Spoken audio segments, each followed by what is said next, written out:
Баяғыда бір мұсылман бала пайғамбарымыздың кімде-кім жәннаттан үмітті болса, пайдалы сөз айтсын, немесе үндемесін деген хадисін естіп, соған лайық әрекет етуге тырысады екен. Өзі жас, пайдалы ештеңе айта алмайтын болған соң үндемеуге бел буыпты. Үндемейтіні айналасындағыларды таңырқатып, әкесі алаңдай бастапты. Осы менің балам ауру емес пе екен деген оймен баланы емшіге апарады. Емші: балаңыз зеріккен, оны қаланың сыртына серуендеуге шығарыңыз, депті.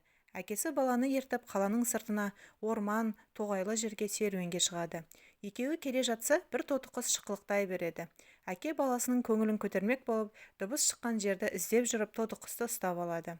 Оны торға салып жатқанда баласы: әй байқұс, шықылықтап дыбыс бермей үндемей отырғаныңда сен мынандай күйге түспес едің, дейді. Әкесі болса: сен сөйлей алады екенсің ғой, ендеше елдің бәрін неге әбігерге саласың, деп шапалақпен тартып жібереді. Сонда бала: міне, мен де үндемей-ақ қойғанда шапалақ жемес едім, деген екен.